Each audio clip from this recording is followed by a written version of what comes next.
Oh, welcome to the Yahowah blog. We're back in our ocean studio. That means we're going to be continuing our series on coming home and the Messiah, which is the second volume of what will soon be 4 volumes and hopefully 5 before very long of the Coming Home series.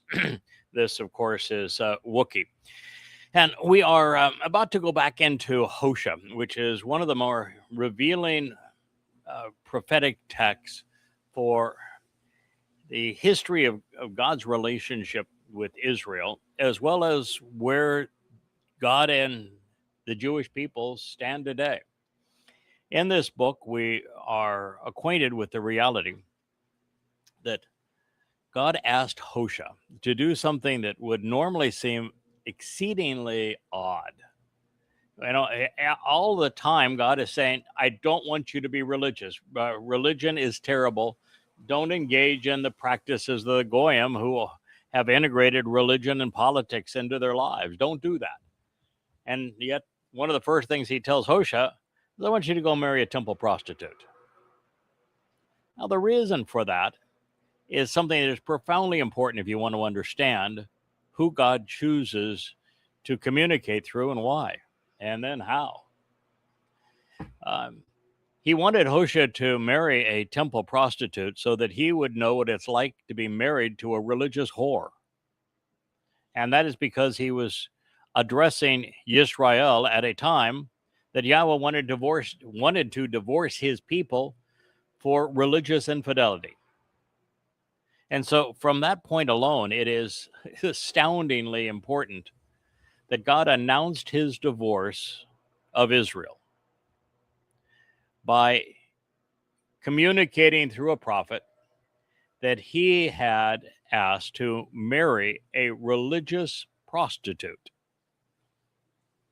so that they would get the message that the reason he was divorcing them is because of their propensity to be religious. They were cheating on him with false gods. Now, the second thing that is really important is it tells us why God speaks through people like Hosha as opposed to directly to Israel or to the rest of the world. And that is that by communicating through people, he can flavor his message such that it resonates with us, conveying human emotions. It doesn't go beyond human intellect so that we can still grasp what he is saying. It is filtered through the human experience. Now, of course, one of the reasons he spoke through people is because the chosen people chose for God not to communicate through them anymore. They told him to shut up and go away. They never wanted to hear from him or see him again, and they said that early in the Exodus. So God was relegated, if you will, to communicating through his prophets to his people and to the rest of the world. But this tells you that not only does God speak through people for the reasons I have just mentioned, to convey a human element, not to make certain that the message isn't so cerebral that it goes above everyone's head, and so that it is literally filtered through human emotions and experiences so that it resonates with us. And because he wants empathy, he wants his prophet to be able to convey the same feelings that he has for his people. It's going to be a much more effective message if it resonates both cerebrally and emotionally. But most important of all, Yahweh chose men who are not just willing to do as God asked. I mean, God asked him to go marry a temple prostitute. I mean, that's going to put him in a really odd position relative to his kin in Yisra'el, right? He's going to get lots of flack for that. But he did it. But he also wants to speak through people who have experienced and learned the negative consequence of the things he's rebuking. Now you go back to Noah.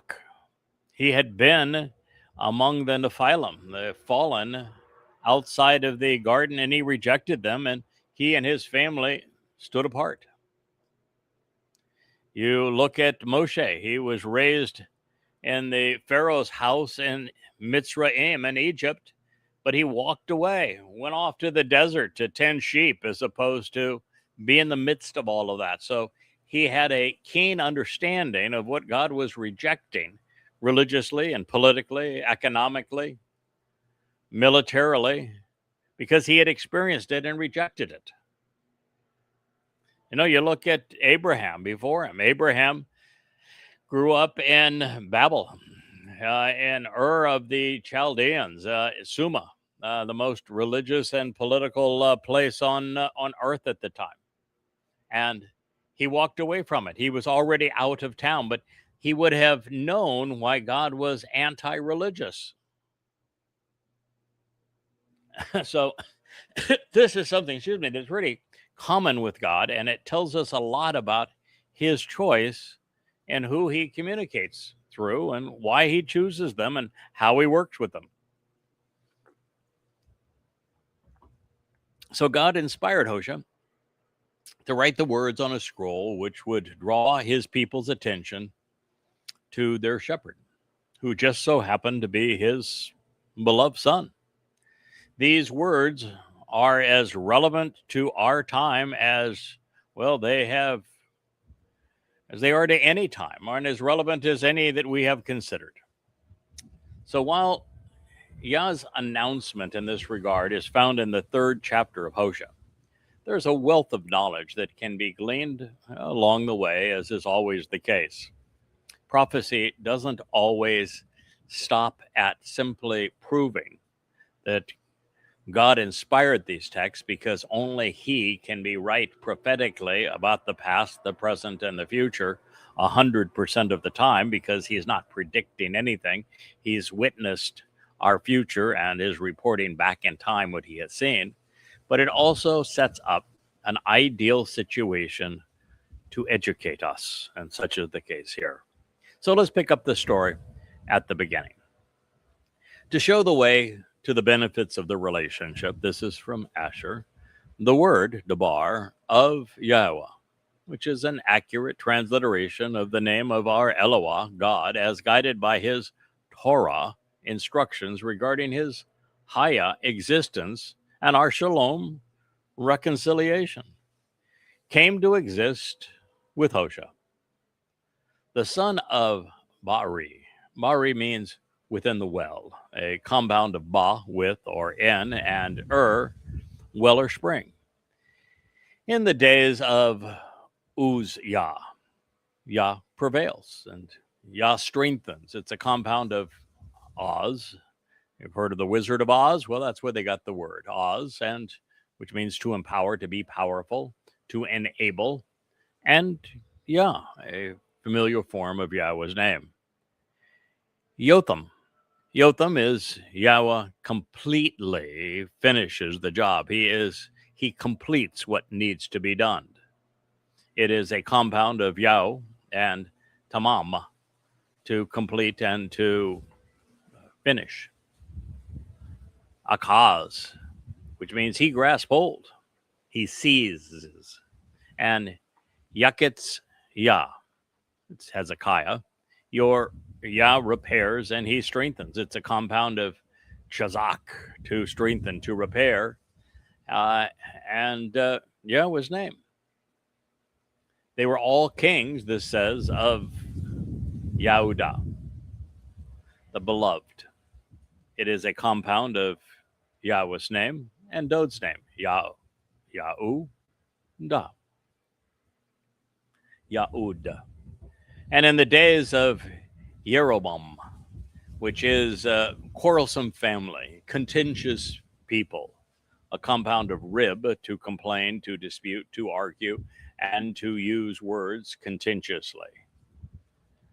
And people, family, and nation, who was the son of Yoash, Yah's fire, a form of Yahoash, a compound of Yahweh, and Ish, fire, who was king of Yisra'el at the time, and that can either mean individuals who engage and endure with God, or those who contend with the Almighty.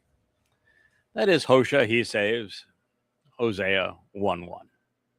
So by closely examining what this prophet initially scribed on his scroll, we can surmise a number of relevant insights. First, God conveyed his will for his people by choosing a man whose name, Hosha, means he liberates and provides freedom. He rescues and he delivers from harm's way. He saves. Second, God does so through debar, through words. Words are the most powerful implements in the universe. Selecting those which Achor revealed the correct path, Achor to walk to receive the benefits of the relationship. This not only affirms that the prime objective of these prophetic declarations is to reaffirm and reestablish the covenant relationship in the most appropriate and beneficial manner, but also that the path to heaven is paved, described, and guided with words. It is through words that we come to know Yahweh, and through words that we find our way to him. Third, God accomplishes all of this in concert with his name, Yahweh. We have therefore been given the opportunity to read and recite, to observe and contemplate the very word, the debar of Yahweh. As Haya, it came to exist with Hosha, he saves. Well, that should be more than enough to garner our undivided attention. It is the reason, and it is reason enough, to translate these words as accurately and completely as is possible, while striving to deduce their implications as correctly as is achievable. The more we come to know and understand, as a result of this process of this intent, the better it is for us and for those who will grow as a result of what we have and continue to learn. Now, for example, in this pronouncement, Yahweh is introduced similarly to the way God introduced himself to Moshe and the children of Yisra'el, using both Achor and Haya in conjunction with one another. It was Ehaya, Achor, Ehaya. Yeah, I am whom, for the benefit of the relationship, I am. So when Moshe spoke to the voice pleading with him, the very God who was asking the aging shepherd to go with him to liberate his people, he said, now they may ask of me. This is what Moshe said to Yahweh. What is his name? And what shall I reply to them?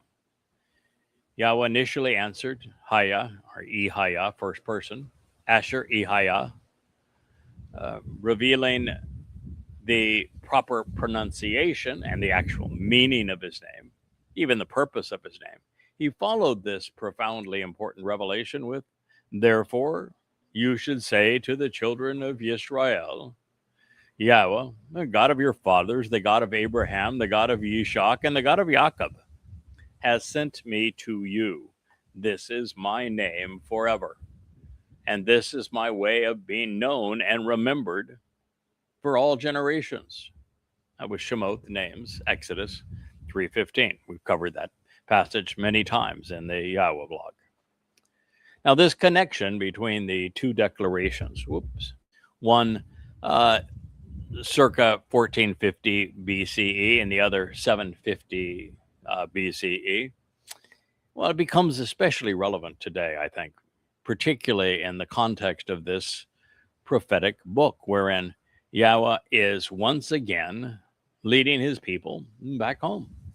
There are lots of ethnicities, but only one was chosen. There are lots of gods, but only one is real.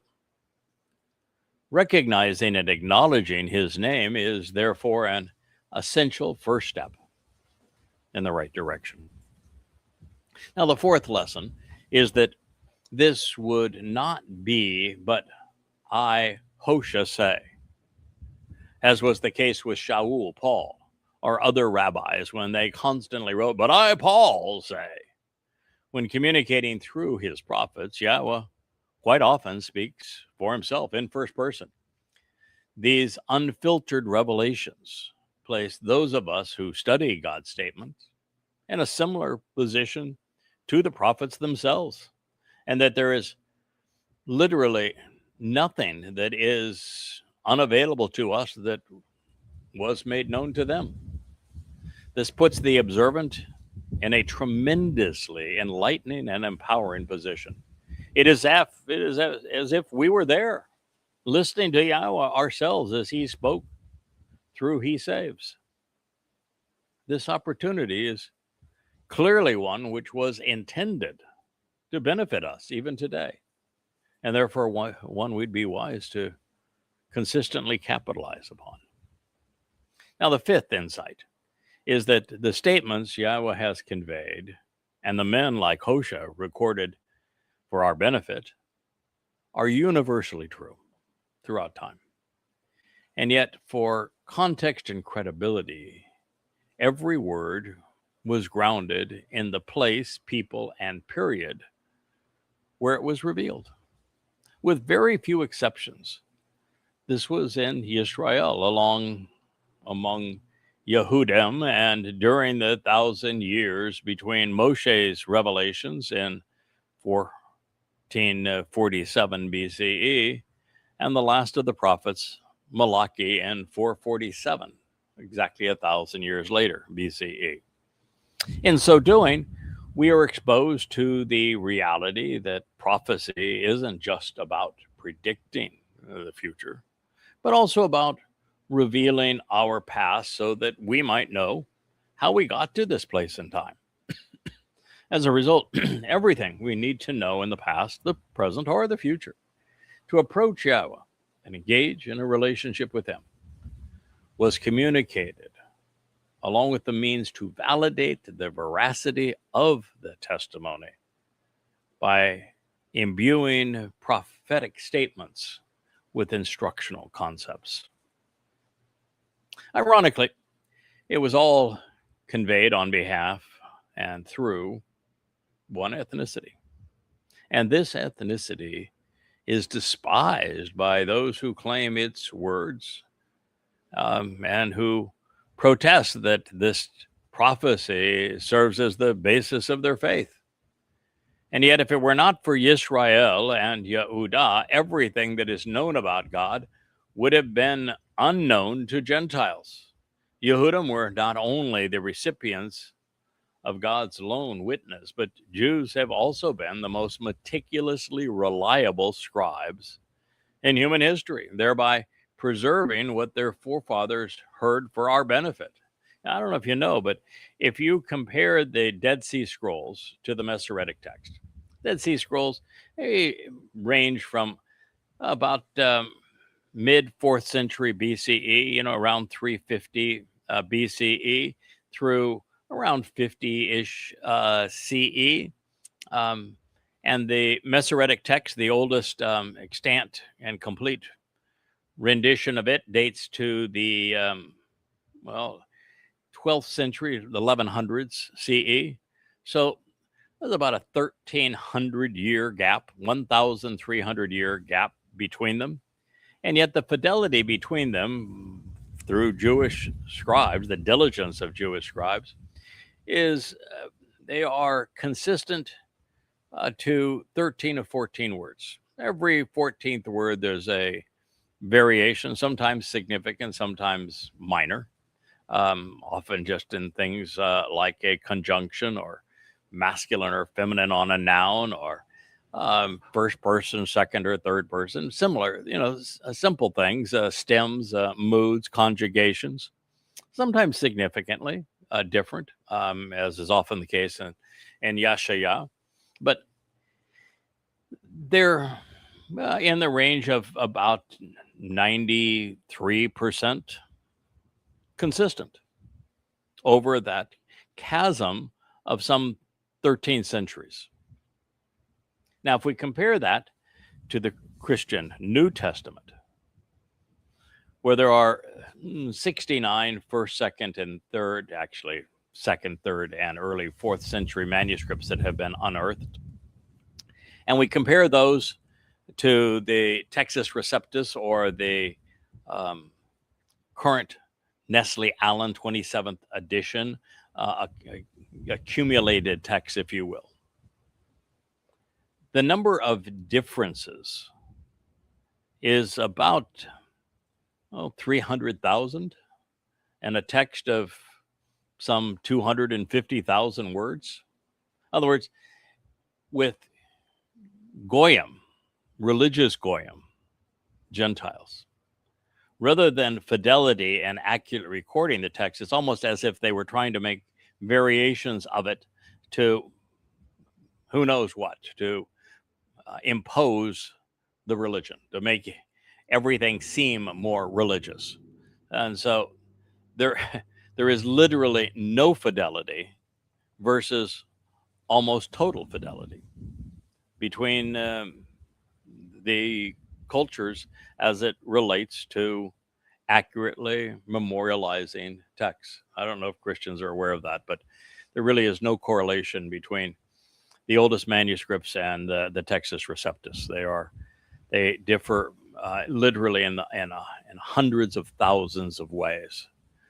It's to claim that a Christian is reading the inerrant Word of God in an English translation is so ludicrous that not only are the Greek words that serve as its basis, not only do they differ radically over what is just really a 200-year period. I mean, it would be the earliest texts, most of them date to the mid-second, early 3rd century, and by the mid to late 4th century, they were all over the place.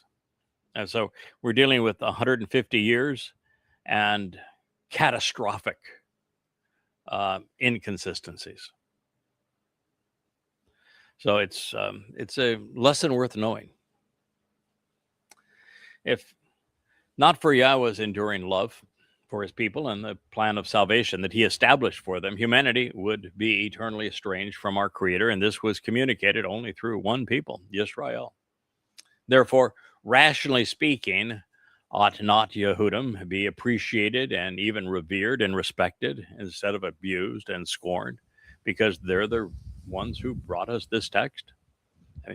I mean, the basis of the Quran's religiosity is pilfered citations from the Talmud that are arguments on the Torah.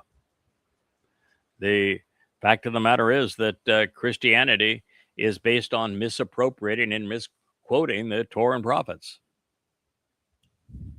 Judaism is rabbinical arguments pursuant to the Torah and prophets.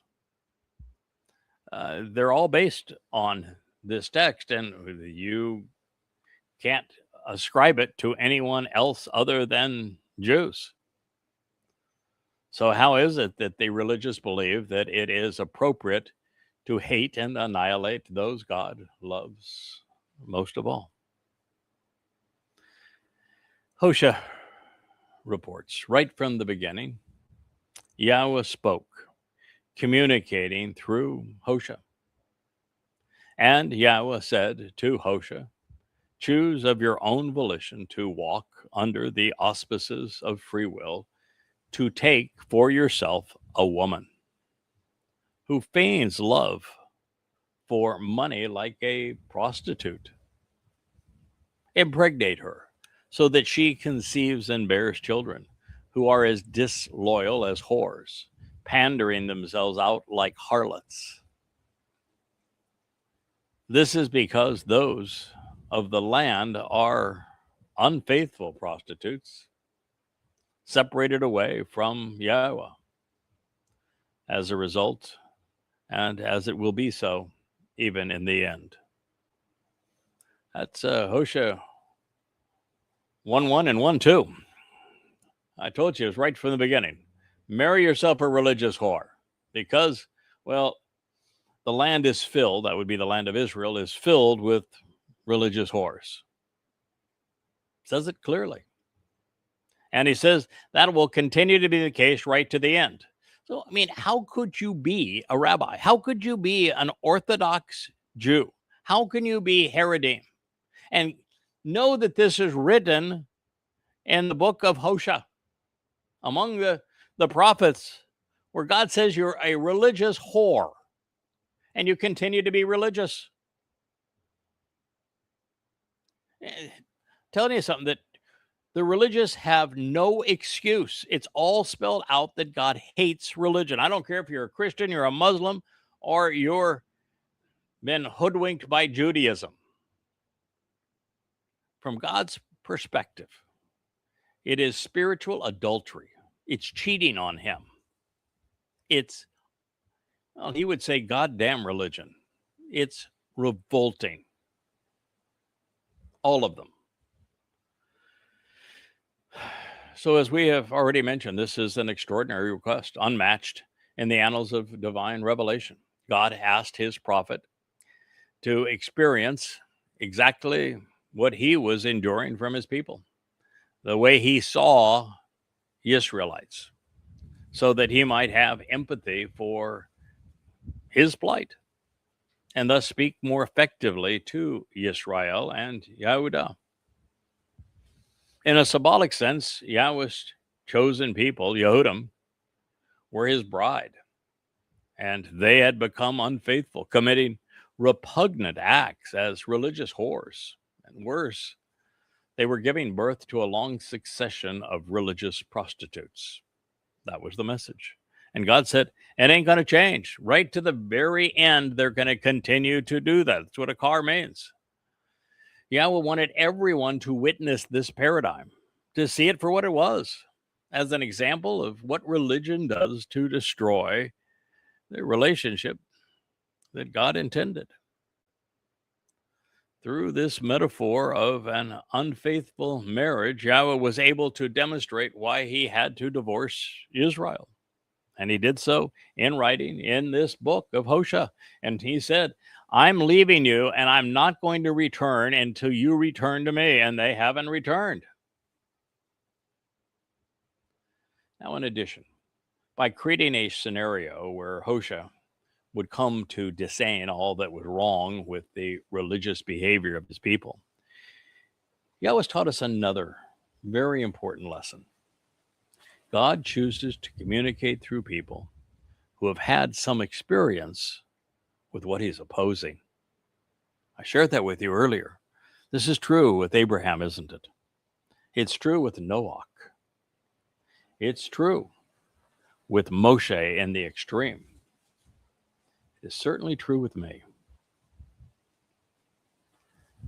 This realization is paramount to understanding why Yahweh chose Moshe, why he communicated and introduced himself prior to that to Abraham, why he was comfortable working with Noah, and why he is asking now Hosha to endure a whorish wife. So as not to get too far astray from the upcoming prophetic pronouncement regarding Dod, and in recognition that there is already a comprehensive review of everything Yahweh conveyed to us through Hosha and a different volume. It's the 8th volume, I believe, of the Yada Yahweh series, maybe the 7th. It's called Azab, Separation. I think it's probably the 7th now. It's the everything that we can deduce intelligently, at least at the time, from the book of Hosha, because I think the 8th now is Shana years, and we know that the 9th is time of trouble. And so it's all there. Well, get comfortable, please, Wookie. I don't want to keep you up or anything. It's all there to... I must be a very stimulating speaker. All that, I have a very soothing voice. I don't know which one it is, Rich. It's both. You think so? Okay. Thanks, Rich. You have a way with animals. I do. They are always comfortable around me, aren't Yes, they? they are. I have one right now. Asher's asleep on my foot, and right, Asher, and Wookie is asleep on my hand. Oh well, Kara would be here too if she wasn't with Leigh at the moment. I wonder if that's part of the whole process. You know, God makes certain things occur in your life so that you have um, an empathy towards them, and clearly his people are not being very thoughtful. They're acting as if they don't have an asalma. And maybe if you can relate to and speak to those who are not thinking, and they're willing to listen to you, be comfortable in your presence, then you have a shot with people today. Maybe that's it. Maybe it's just to show us that we humans have really mucked it up. Now, if you compare most humans to dogs, for example, dogs behave better, and so it's a good way for us just to get a proper perspective on how far we have fallen. So the text reads, however, at this time, right now, I am revealing that which is associated with their stupidity and their foolish lewdness and shame. It's, I was trying to make a point. God beat me to it by 2,800 years. So teach me to try to go off script, huh? It was just waiting there, right? For you. Yeah, it was waiting right there for us to read it. So at this time, right now, I am revealing that which is associated with their stupidity and her foolish lewdness and shame, her senselessness and disgraceful conduct. It's from Nabal. It means to be ignorant and irrational. In sight of her most intimate lovers and her passionate desires, in view of those with whom she has formed a close personal relationship, romantic, sexual, or emotional.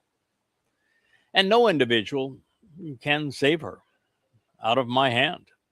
In other words, she's been a whore so long that God says, I'm not here to save the religious. And that's really important. Ultimately, we're here to inspire and to purge and to preserve a mortal remnant of Yisra'el. Also here to cultivate the Shuwb harvest and the Taruw'ah gleaning.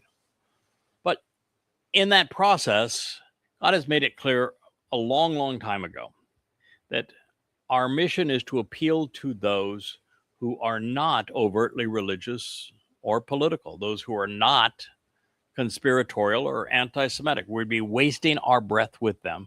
God can't reason with them. They're so disturbed, so ultimately corrupted by their religion, their politics, their conspiracies, or their racial hatred. But you can't reach them. You can't reason with them. God himself can't reason with the religious.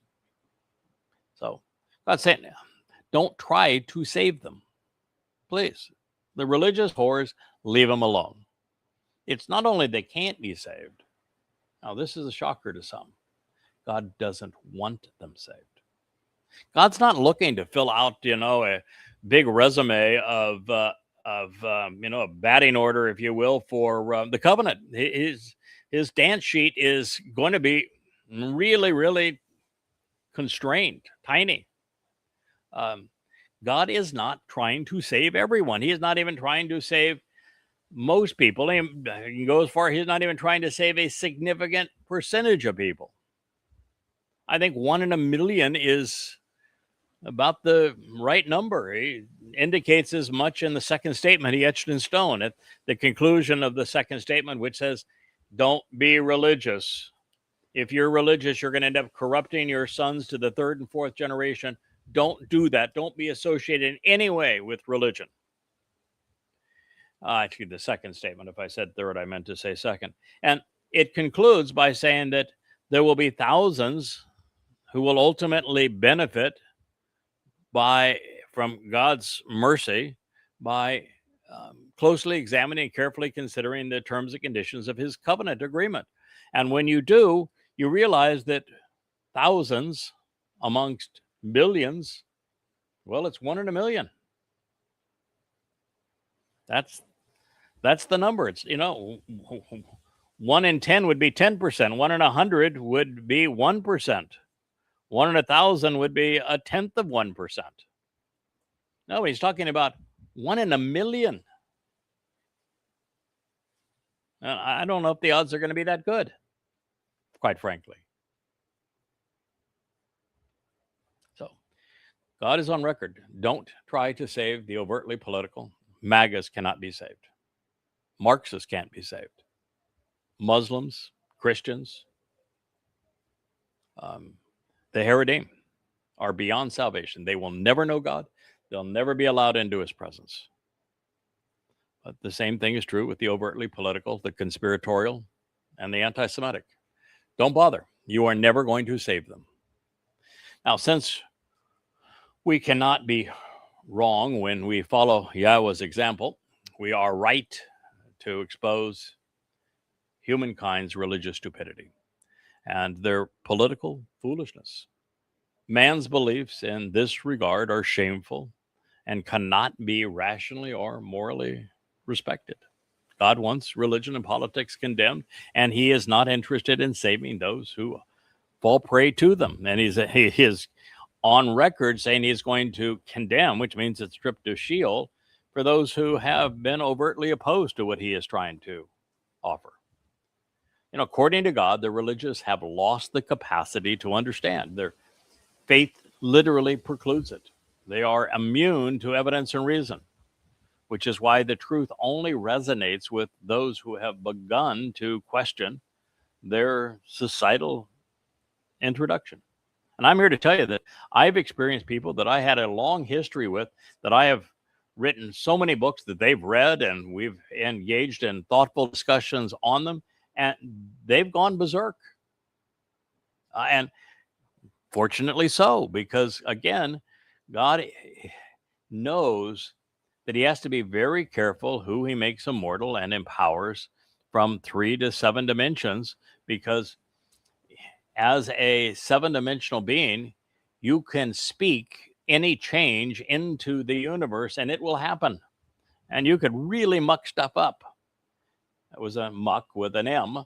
If you don't know what you're doing, if you don't listen to God and you aren't responsive and reliable, God can't afford to allow you to destroy everything for everyone else. So there has to be a way of saying, okay, you were exposed to the truth, but you rejected it. Goodbye. You chose to be conspiratorial or religious or just genuinely stupid. I don't know. Any one of those things. But if you really want to get down to the brass knuckles on this, God says you can't fix stupid.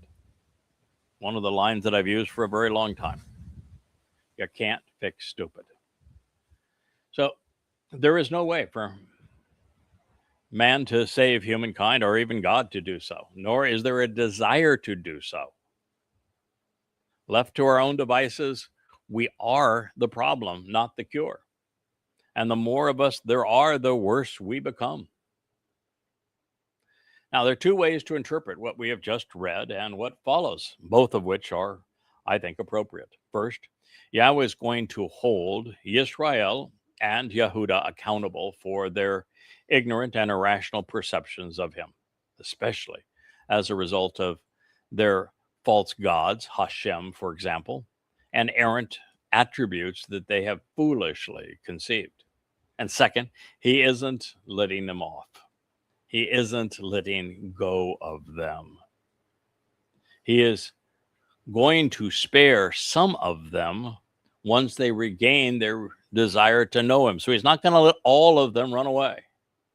But that will require a willingness to distance themselves from that which Yahweh views as inappropriate before he will quell our acts to quell their ongoing influence. So, it's as God says, and he says it often in the book of Hosha, Shuwb for Shuwb.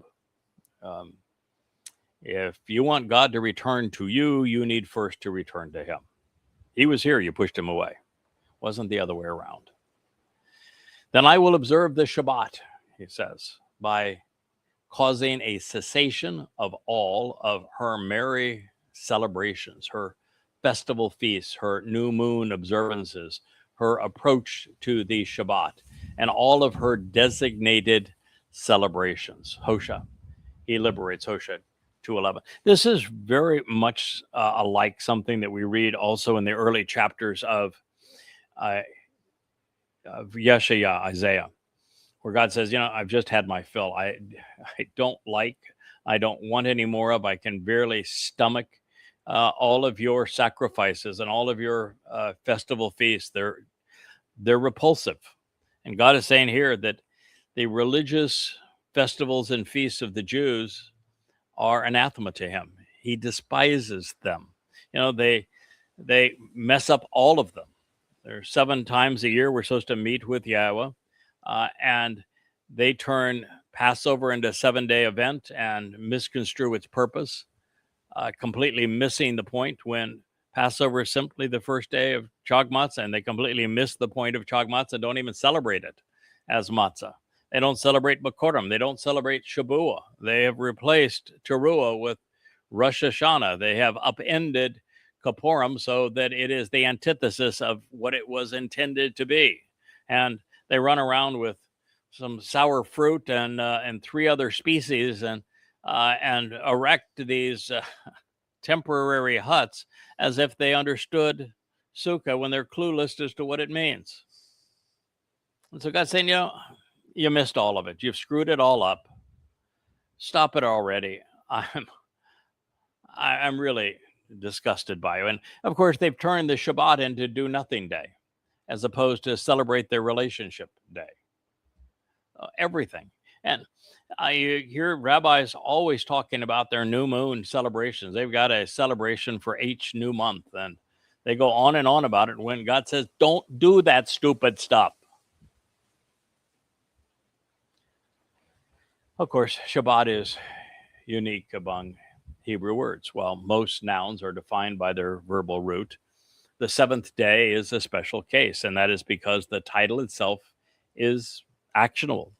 Rather than a day to do nothing, or in the case of Judaism, instead of being the most onerous religious day of the week, Yahowah wants this time set apart to enjoy our relationship with him. It's actionable.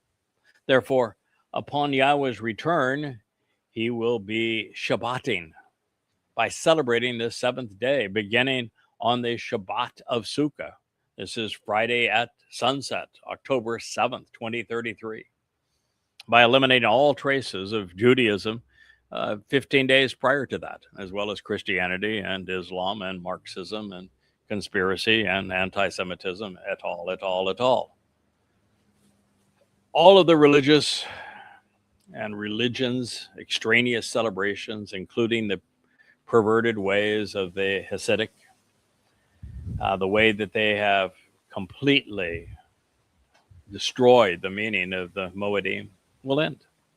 Yom Kippurim will never again be a day of atonement, a time to degrade and afflict oneself or twirl chickens above your head. A day to torment chickens. Who in the hell came up with that? Or a day to buy a $5,000 unedible, ugly piece of fruit on Sukah. And never again is any of this going to happen. Chickens are not going to be tortured by perverted Jews. The rules rabbis have imposed to make the Shabbat so burdensome and laborious will be eliminated so that the covenant's children can flourish and celebrate our relationship with our Father. But let there be no mistake. Yahowah is not eliminating any part of his plans for his people. His Shabbat, Chag, and Moedim will be observed and celebrated forevermore. It's only her corruptions that are being rebuked and removed. In other words, Yahowah's 7 Moedim are being reinstalled just as they were intended to be celebrated, as they are presented in volumes 4, 5, and 6 of the Yahowah series. If other approaches were acceptable, then there would have been no reason to say otherwise or have his son suffer the indignity of fulfilling Pesach and Matzah and Since this audience, Jews, remain unchanged in this regard, as God foretold in this prophecy, Israel and Yahowah are being specifically renounced, and God is condemning Judaism's corruption of the Moedim, as well as the way they observe the Shabbat.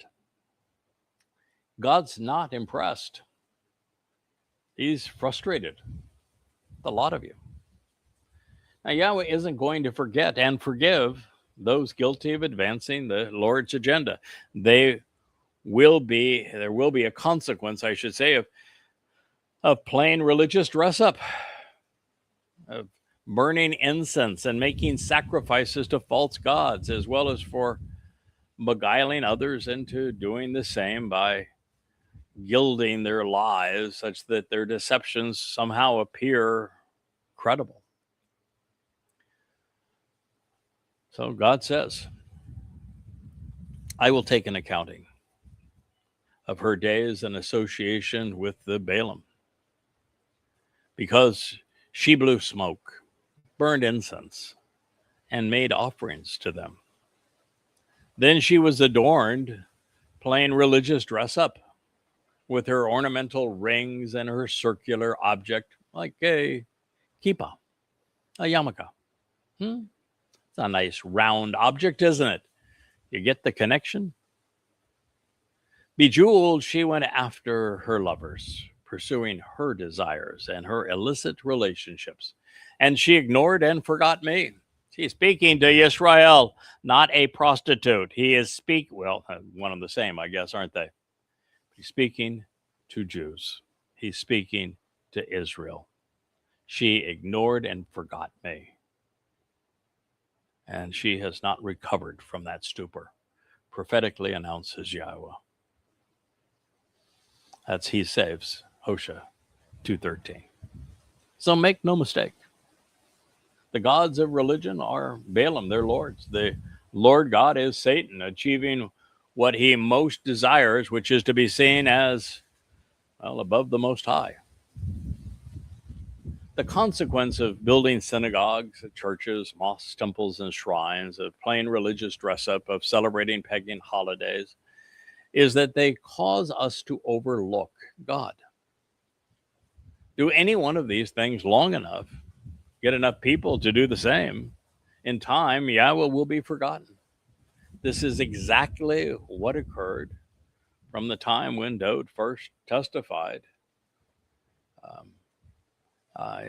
to us and first unified Yisra'el unto today. So this shouldn't be a surprise, because Yahweh told us it would happen exactly in this way. Free will, of course, precluded the Almighty from prohibiting his people's poor choices or their propensity to entice the gullible with all manner of religious myths, creating the myth even of Christianity and promulgating the myths of Islam by selling Muhammad the Talmud stories that made the Quran appear religious.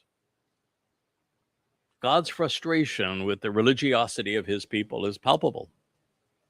It is the most prevalent and repeated theme throughout the Torah, as well as the prophets.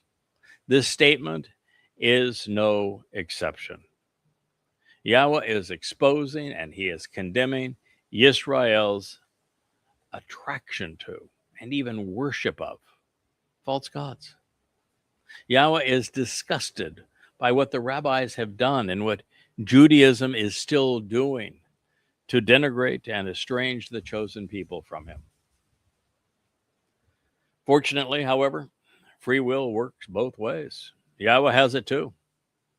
And the time has come for him to express his intent, which is to speak to the children of Yisrael once again, to take them to this place where every nuance of his word is considered again, such that he can rely on the most rational and receptive of Yisraelites and of Yahowah, ultimately exercising good judgment so as to return to him. Therefore, and by contrast, long thereafter, behold, Knowing that she has been deceived, I will leave the way wide open to persuade her, so that she might become open-minded again. At that moment, I will walk with her to ponder the word, even in the place where these statements are questioned, such that I speak words to her heart, making an impression on her judgment and thinking. That's Hosha 2:14. It's a prophetic announcement. It opens with a generous offer. A way is being left wide open for reconciliation and has been for a very long time, right to this day. Yahweh is even committing to walk beside Yisra'el through it all. So after exposing and condemning the corrupting and controlling aspects of the religion of his people, God is providing his alternative. We've been offered access to the truth and to freedom, such that we can choose the better alternative. Long after Judaism, Christianity, and Islam have seduced and deceived the gullible, Yahweh is opening a door for the open-minded. He tells us, however, that they will be few and far between. For most, the only approach to life, the only thing they know is to be either religious, political, patriotic, or conspiratorial. That would incorporate 99% of people on the planet. Their worldview is universally deceitful, destructive, deadly, and damning. It's a shame. But for the few that are not religious, they are typically political. And those who are not religious or political are almost always conspiratorial. And even those that wouldn't be caught up in those three quite often are patriotic. They're all excluded. For all of these many years, Yahweh has allowed his creation, and most notably Yahowah, which is feminine, while Yisra'el is masculine, interesting, to walk away from him, to disavow him, to slander and mock him, and even completely disregard their creator. Not interfering with our choices has been essential to the primary purpose of our existence, so that we could choose of our own volition to engage in the relationship and therefore endure with God, rather than to struggle against him, as is emblazoned in the very name Yisra'el. It's why Satan was allowed to slither into Eden to make minor embellishments on God's testimony, because, well, Chawah was already chomping at the bit to be a goddess, don't you know? So there is more to Middabar. Middabar, interesting word. Hebrew word for word is dabar.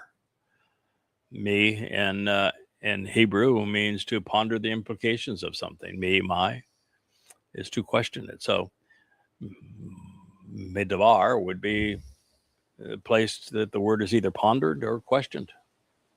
It's a double-edged sword, cutting away and setting apart, is it not?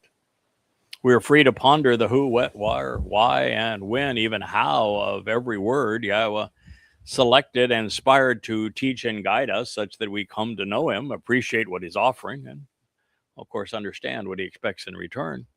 Or we can deny his existence. We can question his veracity and reliability, calling his every word into question, as is the case with religious intent. So once Yisra'el and Yahowah come to their senses and start thinking rationally, Yahweh will do as he has promised. Beginning then and there, I'm prepared to give to her so that she can approach her vineyards and her vine dresser, her garden, and the resulting fruit.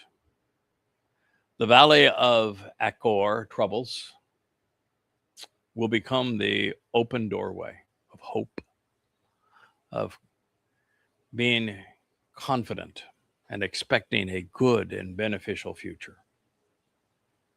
Then and there, along with the name, she will respond with the answer. In the days of her youth and in the day when lifted up, she attended and ascended out of the land of the crucibles of political oppression. Hosha, he protects. Hosha 2:15. I assume we're coming up on an hour mark, so I will conclude this with this thought. That God is prophetically speaking of a time where he is allowing his people to approach him again. And that this time is going to occur on Taruw'ah in advance of Kippurym and Sukah in year 6000 Yah 2033. And that he has an elaborate system already in place for this to occur. And that the vineyards and the vine dresser, the vineyard belongs to Dod in Jerusalem. He is the vine dresser. And her garden, which is what God is promising to do with the earth, returning it to the nature of the Garden of Eden. And the resulting fruit is the result of the final Yisra'el, the one cultivating the harvest. The valley of Achor troubles that leads to the open doorway is God's way of saying that no matter how bad things got for you or how good they were ever so briefly, over the past 3,400 years, you consistently turned away from me, preferring to be religious than engage in the relationship. I opened the door for you and you closed it. I opened it again, you closed it. And so the only way that that door is going to be open for you up here so that you can recognize it and choose to walk through it is for you to go through a time of troubles, a valley, a deep depression, and have endured this cunning plot that is going to be so troubling to you. It's why the next 7 years is going to be disastrous.